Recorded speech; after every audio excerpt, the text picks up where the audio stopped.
Assalamualaikum warahmatullahi wabarakatuh. Selamat pagi anak-anakku, selamat berjumpa kembali di mata pelajaran IPS.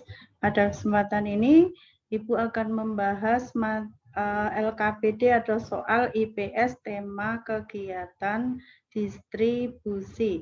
Silahkan anak-anak siapkan jawaban kalian atau tugas kalian yang sudah dikerjakan kemarin, kemudian dicocokkan dengan jawaban atau dengan pembahasan di video ini.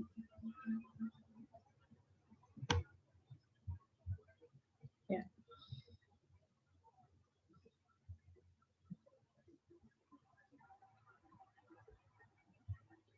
Baiklah, kita mulai dari materi atau pembahasan soal yang nomor 1 yang pertama, yaitu ini sudah sering sekali Ibu keluarkan. Kegiatan ekonomi itu ada 3, yaitu produksi, distribusi, dan konsumsi. Yang kegiatan produksi kemarin sudah kita pelajari. Kemudian yang kedua, kegiatan distribusi itu apa? Kegiatan distribusi adalah kegiatan untuk menyalurkan atau mendekatkan barang atau jasa dari produsen ke konsumen. Nah, ada kalau pedagang yang mendistribusikan, produsen yang mendistribusikan langsung kepada pelanggannya, misalnya penjual bakso itu membuat bakso sendiri, berarti dia sebagai produsen, tetapi juga menjajakan sendiri, berarti dia telah melakukan distribusi langsung. Kemudian yang ketiga, tujuan dari kegiatan distribusi, yaitu menyalurkan barang atau jasa dari produsen ke konsumen, disalurkan. Kemudian agar hasil produksi lebih berguna bagi masyarakat. Jadi kalau menumpuk di gudang itu tidak bermanfaat. Nah, sedangkan kalau didistribusikan atau dijual atau didekatkan dengan konsumen, maka akan berguna untuk memenuhi kebutuhan. Yang ketiga atau C, kebutuhan masyarakat akan barang atau jasa terpenuhi. Bayangkan apabila terjadi kelambatan dalam pendistribusian, maka akan terjadi kelangkaan. Contohnya, gas biasa didistribusikan hari Jumat, kemudian terlambat didistribusikan hari Minggu, maka terjadi keterlambatan sehingga terjadi kelangkaan. Akibatnya apa kalau langka? Harga gas akan naik. Yang keempat, agar kontinuitas produksi terjamin. Apabila produsen memproduksi barang itu tidak sampai ke konsumen atau tidak dibeli oleh konsumen, maka produksi barang itu akan berhenti. Yang keempat, distributor itu siapa? Distributor adalah orang atau lembaga yang melakukan kegiatan distribusi. Contohnya pedagang kecil, warung-warung, ya, pedagang besar, distributor itu ya, misalnya dealer mobil, dealer motor itu adalah distributor. Yang kelima, cara yang dilakukan distributor agar barang sampai ke konsumen antara lain dengan distribusi langsung, yaitu distribusi barang atau jasa tanpa melalui perantara dan penyaluran langsung dari produsen ke konsumen. Contohnya tadi Ibu katakan pedagang sate, pedagang bakso, pedagang bubur, ya itu dia memproduksi sendiri juga mendistribusikan sendiri.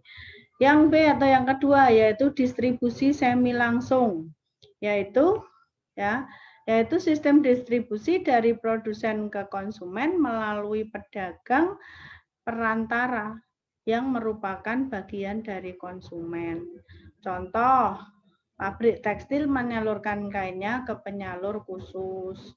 Kemudian itu sepeda motor Honda itu didistribusikan melalui dealer Honda. Jadi milik sendiri seperti itu. Dealer Honda, dealer Yamaha, seperti itu ya.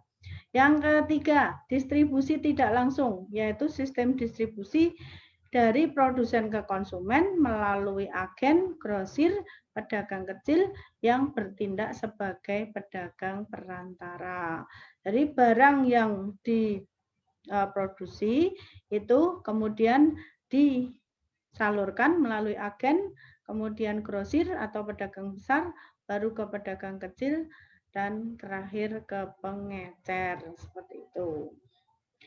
Yang keenam, sebutkan sarana yang diperlukan untuk distribusi barang. Yang pertama adalah antar daerah. Kalau antar daerah itu contohnya dari Bantul ke Sleman, dari Bantul ke Kulon Progo. Itu memakai apa sarananya? Itu bisa truk, bisa bis, bisa sepeda motor, bisa tosa, bahkan sepeda pun itu bisa. Ya, becak juga bisa. Antar provinsi. Kalau antar provinsi sarananya apa? Bisa truk, kolbok, bis, kereta api, ada perahu, tongkang, kapal, kontainer, pesawat, itu antar provinsi. Misalnya dari Jogja dikirim ke Kalimantan, misalnya ke Kalimantan Timur, itu kan antar provinsi. Nah, kalau antar negara bagaimana? Kalau antar negara, untuk negara yang berbatasan langsung, misalnya dari Indonesia ke Malaysia misalnya, itu kan Malaysia Timur berbatasan langsung ya, itu bisa melalui dengan truk, bisa kolbok, bisa bis. Nah, kalau kereta api tidak ya, bisa dengan kapal, kontainer, pesawat. Nah, kereta api itu untuk di negara-negara yang kontinental, yaitu negara-negara yang berada di daratan. Contohnya Eropa. Eropa itu ada kereta api antar negara. Yang ketujuh, sebutkan prasarana yang diperlukan untuk memperlancar kegiatan distribusi. Nah, kalau nomor 6 tadi sarananya, sarana itu adalah alat yang digunakan untuk mendistribusikan, sedangkan prasarana itu adalah hal-hal yang diperlukan agar alat itu dapat berguna atau dapat berjalan dengan lancar, yaitu untuk melakukan kegiatan distribusi supaya truk itu dapat berjalan membutuhkan jalan raya, jalan tol, kemudian agar pendistribusian dari pedagang besar itu bisa sampai ke pedagang kecil, itu ada pasar, ada terminal, ada pelabuhan, ada bandara. Itu adalah prasarana. Sedangkan truk, mobil, kolbok, kontainer itu adalah sarana. Yang kedelapan, untuk dapat melaksanakan kegiatan distribusi yang efektif, anggota saluran distribusi perlu memperhatikan 9 fungsi saluran distribusi, yaitu apa saja? Yang pertama adalah dengan fungsi informasi, saluran distribusi dapat mengenali pelanggan, pesaing, serta pemasok. Jadi harus mengetahui informasi yang jelas mengenai distribusi yang dapat menjangkau ke pelanggan, juga pesaingnya, barang yang produksinya sama, dan pemasoknya, supaya barang itu dapat bersaing di pasaran. Yang kedua, fungsi promosi, yaitu saluran distribusi yang dapat memperkenalkan produk kepada pelanggan sekaligus membujuk mereka untuk membelinya. Nah, ini fungsi promosi ini bisa dilakukan melalui televisi, melalui pamflet, ditempel di pasar-pasar, ya itu seperti itu. Dengan fungsi negosiasi, yaitu saluran distribusi dapat mencapai persetujuan akhir mengenai harga dan hal-hal lain yang sehubungan dengan penawaran, sehingga perpindahan hak kepemilikan dapat dilaksanakan. Jadi negosiasi itu kata lainnya adalah tawar-menawar. Yang keempat, dengan fungsi pemesanan, saluran distribusi dapat langsung memesan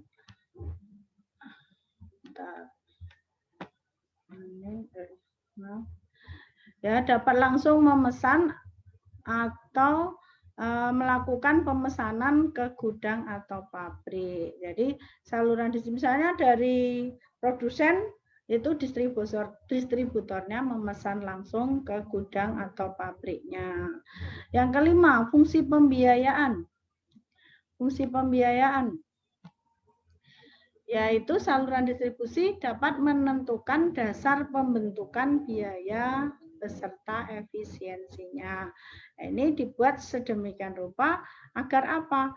Agar terjadi efisiensi atau istilah lainnya adalah dengan apa itu efektif dan efisien ya, sesuai dengan pembiayaan yang paling murah ya, dengan hasil yang maksimal. Yang keenam, dengan mengambilan risiko. Saluran distribusi dapat memperkirakan risiko apa saja yang dihadapi sehubungan dengan pelaksanaan kegiatan distribusi. Misalnya, mobil dibawa dari Jakarta ke Jogja. Nah, ini bagaimana ini perkiraan pengambil risikonya? Oh, risikonya nanti di jalan terjadi kecelakaan.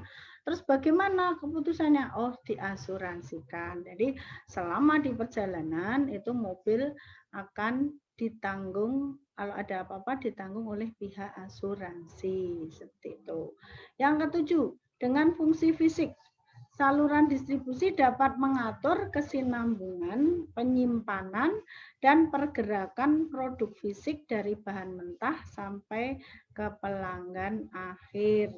Jadi saluran distribusi itu mengatur kesinambungan. Contohnya dari petani itu sudah di MOU, sudah sudah kerjasama dengan pabrik atau perusahaan. Untuk apa? Untuk menanam, misalnya menanam cabai. Nah, kesinambungannya itu yaitu nanti berapapun harga cabai di pasaran, itu yang dibeli oleh pabrik, kesepakatannya adalah harga yang sudah mereka sepakati. Misalnya di pasaran harga 80.000, kesepakatannya 20.000, ya sudah harus mau menjual dengan harga 20.000 karena sudah sudah bekerja sama dengan pabrik seperti itu. Yang kedelapan, dengan fungsi pembayaran, saluran distribusi dapat menyediakan layanan, media, dan cara pembayaran kepada pelanggan. Nah, cara biaya pembayaran ini sekarang sudah modern ya, sudah dengan menggunakan cara-cara transfer. Ini lebih aman daripada menggunakan uang tunai. Yang kesembilan, dengan fungsi kepemilikan, saluran distribusi dapat ikut mengawasi kepindahan atau perpindahan kepemilikan aktual dari organisasi atau orang ke orang atau organisasi dalam hal ini dari produsen ke konsumen. Nah, kegiatan distribusi itu juga menyangkut perpindahan kepemilikan, artinya produsen menjual, distributor membeli, seperti itu. Kemudian yang kesembilan, distribusi hasil produksi yang disalurkan kepada konsumen dipengaruhi oleh beberapa faktor, antara lain yang pertama adalah faktor pasar. Dalam hal ini yaitu faktor dari keadaan berapa jumlah permintaan dan berapa jumlah penawaran. Contohnya ya, distribusi yang disalurkan misalnya sekarang ini sedang panen padi, maka pemasok atau penawaran beras di pasar ini melimpah. Sedangkan permintaan ini tetap, maka harga pasar akan turun. Nah, distribusi hasil produksi disalurkan ke konsumen itu dipengaruhi oleh faktor antara lain pasar. Yang dimaksud pasar ini adalah tentang harga pasar, harga barang itu di pasaran. Yang kedua adalah jumlah konsumen. Nah, distribusi hasil produksi juga dipengaruhi oleh berapa jumlah konsumennya. Contohnya, Indonesia berpenduduk 270 juta, maka maka apa? Distributor akan memperhitungkan. Misalnya distributor sepeda motor akan memperhitungkan, oh dari 270 juta itu sekitar misalnya 100 juta harus disalurkan untuk memenuhi kebutuhan sepeda motor di Indonesia, seperti itu. Yang ketiga, letak geografis. Letak geografis juga mempengaruhi distribusi hasil produksi. Misalnya kalau di Pulau Jawa ini letak geografisnya satu pulau sehingga dapat dijangkau dengan mudah oleh kendaraan seperti truk, kolbok. Akan tetapi apabila di pulau-pulau yang kecil, ya, Pulau Simalue misalnya, itu harus disalurkan dengan menggunakan perahu, dengan menggunakan pesawat, sehingga nanti biaya distribusinya juga lebih mahal.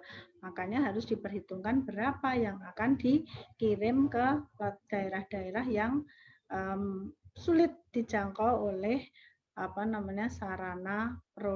sarana distribusi. Yang keempat, jumlah pesanan atau kebiasaan dalam pembelian. Nah, apabila masyarakat itu sudah memiliki kebiasaan untuk menggunakan suatu produk atau suatu barang, maka jumlah yang didistribusikan juga akan relatif lebih tetap atau hampir sama. Kemudian yang ke-10 atau yang terakhir, sekarang ini di Medan sedang panen durian. Jelaskan hal-hal yang bisa dilakukan agar distribusi durian sampai ke Surabaya tanpa ada durian yang rusak. Hal yang dilakukan diantaranya adalah mengemas dengan baik agar durian tidak cepat rusak atau busuk. Jadi dikemas sedemikian rupa supaya duriannya itu tetap kualitasnya bagus. Yang kedua, memanen sebelum terlalu matang. Lah ini dipanen itu, jadi nanti pas pada saat di perjalanan diperkirakan berapa hari sampai di sana sudah siap untuk dikonsumsi. Kemudian yang ketiga adalah melewati jalan tol agar cepat sampai. Nah ini karena apa? Karena kalau menggunakan pesawat ini dilarang, tidak boleh membawa durian dengan pesawat.